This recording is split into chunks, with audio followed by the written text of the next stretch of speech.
Pria itu diam-diam ingin belajar bela diri, jadi ia mulai berlatih menggunakan tongkat bambu. Namun, hanya setelah beberapa gerakan, lengannya terluka dan berdarah. Meski sakit, ia tetap melanjutkan latihannya.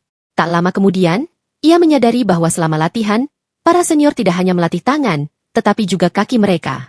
Ia pun mencoba menggerakkan tangan dan kakinya secara bersamaan, tetapi kehilangan keseimbangan dan hampir terjatuh.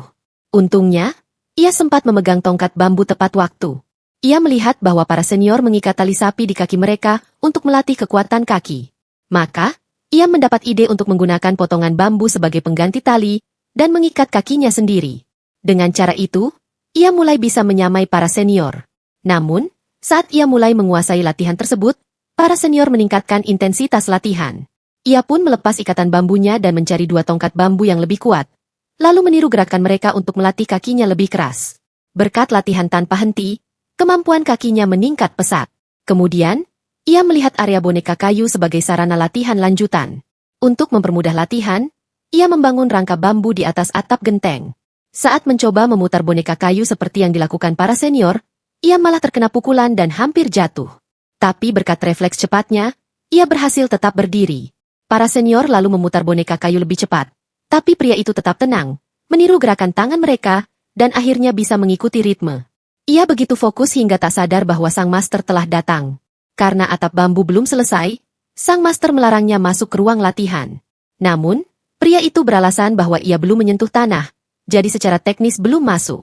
Sang master lalu menendang boneka kayu hingga berputar kencang, membuat pria itu pusing dan hampir terjatuh. Master juga memukulnya hingga terpental ke rangka bambu. Setelah master pergi, ia kembali berlatih diam-diam. Saat hendak mencoba gerakan baru, ia melihat seorang senior terluka secara tidak sengaja, dan hampir menjatuhkan tongkatnya karena terkejut. Untungnya, refleks hasil latihannya membuatnya tetap sigap.